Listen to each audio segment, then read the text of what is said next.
안녕하세요. 반갑습니다. 주말 잘 보내셨나요?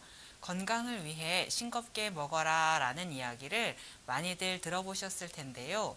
이번 시간에는 건강한 삶을 위하여 싱겁게 먹기 위한 생활 속 비법과 나트륨 섭취를 줄이는 방법에 대해 식품의약품안전처에서 배포한 자료를 통해 구체적으로 알아보겠습니다.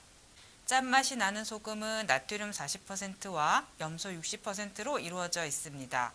소금 속 나트륨은 삼투압 조절을 통해 몸속의 수분량을 조절하고 신체 평형을 일정하게 유지시켜주는 역할을 합니다. 다양한 역할을 하는 나트륨은 필수 성분이지만 매우 적은 양으로도 체내 작용을 하는데 충분하다고 합니다. 국민건강통계에 따르면 65세 이상의 노인들의 나트륨 섭취량은 약 2810mg으로 기준치인 2000mg보다 훨씬 초과하여 섭취하고 있다고 합니다. 그럼 짠맛 성분 속 나트륨 과잉 섭취 무엇이 문제일까요? 나트륨을 과잉 섭취하게 되면 고혈압, 심장병, 만성 콩팥병, 골다공증, 위암 등 각종 만성질환의 원인이 된다고 합니다. 특히 만성질환은 65세 이상에서 유병률이 제일 높기 때문에 더욱 주의를 기울여야 한다고 합니다. 그럼 나트륨 섭취는 어떻게 줄일 수 있을까요? 화면에서 보여지는 세 가지 방법 외에 좀 더 구체적인 일상 속 나트륨 섭취 줄이는 20가지 방법을 알려드리겠습니다. 첫 번째, 국물에 소금이 녹아 있으니 국찌개를 되도록 적게 먹고 먹더라도 건더기 위주로 먹거나 국물은 가능하면 남깁니다. 두 번째, 라면도 면 위주로 드시고 국물은 가능하면 남깁니다. 세 번째, 하루 한 끼는 국 대신 숭늉이나 누른밥을 선택하여 식사를 하십니다. 네 번째, 소금 대신 양파, 마늘, 고추, 허브 등을 사용합니다. 다섯 번째, 레몬, 오렌지, 유자, 자몽 등 상큼한 향이 나는 감귤류를 조리에 사용합니다. 여섯 번째, 미나리, 피망, 파슬리, 샐러리, 들깻잎, 풋고추, 쑥 등 향이 강한 채소를 조리에 이용합니다.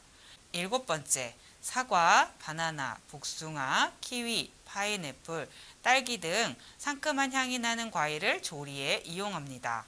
여덟 번째, 생선을 요리할 때 간장 대신에 민트나 고수 등 허브를 사용합니다.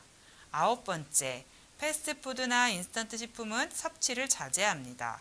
열 번째, 샐러드 드레싱에 소금 대신에 레몬즙을 첨가합니다. 11번째, 음식에 직접 간을 하지 않고 간장을 따로 준비하여 찍어 섭취합니다.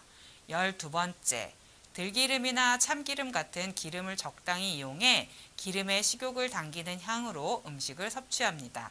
13번째, 젓갈, 장아찌 등 고염, 염장식품의 섭취를 자제합니다. 14번째, 식탁에서 소금을 추가로 뿌리지 않습니다. 15번째, 일반 간장 대신 저염 간장을 사용하되 저염이라고 해서 따로 양을 늘리지 않고 사용합니다.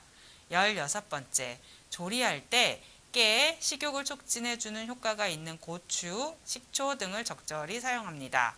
17번째, 국물 맛을 낼 때는 감칠맛을 주는 멸치나 다시마 등을 사용합니다.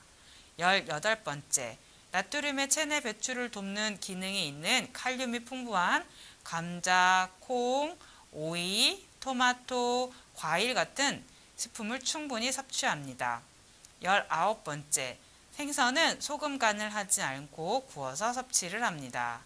20번째, 음식의 궁합을 활용하여 요리를 합니다. 이렇게 일상 속에서 건강을 위하여 싱겁게 먹을 수 있는 다양하고 많은 방법들이 있습니다. 모든 것을 다 기억하고 지킬 수는 없지만 당장은 번거롭고 음식이 맛이 없다고 생각이 들더라도 음식을 먹을 때 염두에 두시고 한두 가지라도 실천해 나가신다면 점점 건강해져 가는 것을 발견할 수 있지 않을까 합니다. 그럼 즐겁고 행복한 한 주 되세요. 감사합니다.